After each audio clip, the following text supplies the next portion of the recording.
So Danny, West Brom at home in the FA Cup third round on Saturday. How much are you looking forward to this one? Very much so. Like I said to you before the Wimbledon and Northampton games, where we were once again the underdogs on paper, it's a different kind of pressure. There's an enjoyment that you don't get, if we're honest, as staff and supporters going into league games. It's more of a, I suppose, of a nerves and a bit of anxiety in there. I think with the FA Cup, especially against a team expected to beat us, there's less pressure on it. But there's certainly no less pressure on us as staff, on our players, to try and get the win, whoever you're playing. So the preparation will be right. But yeah, it'd be lying if we said it was the same feeling as we had going into the Scunthorpe game. It's something I think the whole town can enjoy. It's going to be a sellout, and whatever happens, we know we've got a huge game at Wealdstone on the Tuesday after, which we need to win to sort of try and reach the promised land of League Two. Has there been an extra spring in the step of the players looking forward to challenging themselves against a championship side then? I think one thing about this group of lads, and I know a lot of coaches and managers say it about their own players all the time, they are such a good set of lads, so there's always a spring in their step. We've been fortunate this year that we haven't had too many down days. As I said to you, Liam, as you know, we had that bad week where we lost 3 on the trot, and it was, everyone was a bit sort of down, but not too depressed, or didn't have to really lift anyone, because they're good lads, and there isn't any characters in there that are likely to sort of add toxicity to the environment, if that makes sense. So they're a really good set of players. Yes, I'm sure inside their heads, they're getting probably a few more tickets than they would do for a league game for their friends and family, which is all part of the FA Cup journey for a non-league club like ourselves.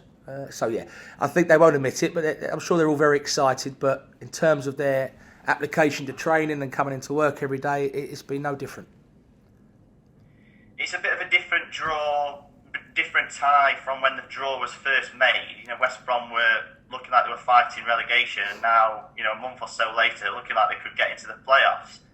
What do you make of their turnaround in the last sort of 5 or 6 weeks? I think with times like that, you've got to give credit to the manager. People are very quick to criticise. Look at Nathan at Southampton. He's getting a lot of stick at the moment. He's gone in somewhere and it hasn't had the initial bounce that people would have liked. The man at West Brom has had the opposite. Me and Gary Roberts went to watch them play against Reading on a few days ago, and obviously they're strong. I don't think I'm really giving too much away by saying I think they'll make a lot of changes. He might prove me wrong, the manager, but whoever they bring in will certainly be strong. But they're a good team, and you can tell the vibe around the Hawthorns. I think from sort of the last few days of when Steve Bruce was a manager, it was really sort of, I went there, it was really negative and a little bit toxic, and there's a real buzz around the place. So all the supporters they're bringing here certainly won't settle for an upset. They want an FA Cup run as much as our fans do. And the fact that they might make several changes, does that make things harder for you because you don't know how they might set up? Not really. No, I do understand what you're saying. I think they'll play the same shape and the way they want to play. One thing I noticed, they put a hell of a lot of crosses in the box, and the lad DK looks to get on the end of them. Whether he plays or not, is yet to be seen. But yeah, I see what you mean in terms of personnel. I think when you know a team's going to play a certain way, it gives you a chance of sort of knowing how they're going to play, how they're going to approach the game, regardless of the personnel. But ultimately, they're a team that are flying, like ourselves. But obviously, there's a bit of a gulf in the leagues and the quality, some would say. So whatever they put out is going to be a real tough day, and our players are going to have to be up for it to get any sort of upset. When you played Chelsea last season, we all know the stars that they put out. And you relish that opportunity, on Saturday. Do you want West Brom to do the same? Do you want them to play their first team? Or, the fact that they might make several changes, does that give you a better opportunity to win? It's a tough one, because I think the night before the Chelsea game in the hotel, we were looking through all their squad. And like Chelsea, I've got players with 102 on their back. They've got so many players. So we had to look through and try to work out what 23 lads, under 23s might come in. And we got the team sheet and it was virtually full strength. So fair play for Chelsea for giving us that respect on the day, and obviously they won, and rightly so by a country mile. But then if they had put out their 23s, does it lessen the occasion for our players, like once in a lifetime at Stamford Bridge, I don't know. It's hindsight, innit? If we'd beaten their 23s, we're glad they did it. I think with West Brom, even if they put out some youngsters, they've got a hell of a reputation for producing young players at West Brom. So anyone their manager puts in is going to be strong. I would imagine that he wants to keep the good vibe going around his football club at the moment because of how well they're doing. So I'd be very nervous of saying a weakened team, but I'm sure there will be some changes. But yeah, back to your question, Lee, I think that whatever they put out will be tough. And I would think on this occasion, anyone they do replace regular first teamers with will be potential other championship regular first teamers. So it'll be a tough day. It's set to be a sellout crowd. There's just a couple of hundred tickets left as things stand. How much are you and the players looking forward to stepping out in front of 9,000 or so at the Technique? And that's where we're lucky because we'll play, all due respect to that's not fair, a smaller club in the National League on a Tuesday night on a cold, and we'll still get 6,000, 7,000, 8,000. So what's nice, they're not just turning up because it's a big game. Our fans turn up whatever the occasion and the fixture is. So our players and us as staff, we're all lucky that every time we turn up to work on a match day, there's a buzz, there's a vibe, and when you come out to warm up, there's a good few thousand already in the stadium. So I think the best way I could explain it is there'll be a different type of vibe. There'll be more of a carnival sort of atmosphere at the start of the game, and it's up to us to keep that going. Because as you see many occasions, a lot of teams turn up against the bigger teams, and if it doesn't start right, the whole place goes a bit flat. So we have to make sure that we start right and give these fans some hope that we're going to get an upset out of the game.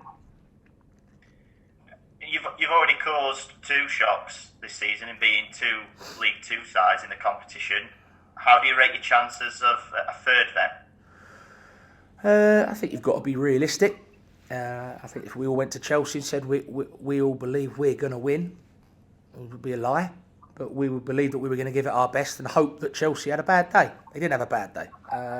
So it's the same, probably on a slightly lesser scale, with a very strong championship team that we've got hope that they don't turn up and they're sort of off their game, and we have to be on our game. It's as simple as that. So that's the same sort of cliche that I'll sort of say to you, Liam, about if we were playing Dagenham away or whoever, Notts County at home. If we don't turn up, it ain't a very good day. So we have to turn up, but the only difference with this and a National League game is that we have to hope that they're not on their game. We turn up, and then who knows? Any fresh injury concerns for this one? No, touch wood. Obviously, we've got a couple of mornings training to get through, but it won't be too intense and not too much contact in training, just to sort of limit the risk of anyone missing such a big day. Just a couple of other bits. I spoke to you the other day about Danny Rowe and Michael Gayassi. What's the latest with them? Are they back in the building? Yeah, Danny Rowe hasn't been well for the last few weeks, sadly, at Fylde. So he's got a few doctor's appointments just to see where he is of his fitness to join us again. Michael Gayassi trained with us again the last couple of days. He's looking sharp, and then we'll obviously have to sit down with Michael and see what we think's best next for him. Is it a case of casting your eye over him then and then seeing if he can come back into the fold, or maybe he needs to go back out on loan then? I think it's definitely one of those two. I think obviously with Quiggs and Cabs both playing ever so well when they're called upon, and with the manager liking to play just the one up top, it always makes it hard if you're that third choice striker. Especially at our level, there's 5 subs. You're not really going to have more than one striker on the bench if you're only going to play one up front. So I'd say it's a decision that has to be made by the manager and us as staff. But all I say about Michael, he's gone out on loan, and the purpose of going on loan is catching the eye, keeping fit, and he's done exactly that. And Joe Cook, he's not been playing for Dorking recently. Is there an injury there, or is he back with you guys now? No, Joe Cook's come back. It was always going to be a long-term loan with a view to come back if need be for both parties. It's tough for Joe because, since he's been gone, obviously Palms has come in and done ever so well. You've got Tyrone pushing, got Lawrence pushing, and now he's a 5th one. So that's another one we'll have to sit down, I think, when we get this little busy Saturday, Tuesday schedule out the way and discuss what's best for him next. So maybe, again, someone who could come in, or maybe someone who might have to go back on loan again? Yeah, and I think that's with any player that's not starting week in, week out, or not even on the bench. They have to be realistic and say, do I need to go out on loan or do I fight for my place? Some lads' threshold of when they decide to do that is shorter or longer than others. So we'll touch base with Joe probably over the next few days. Is the manager going to be on the touchline on Saturday, or is he in the stands? What do we know?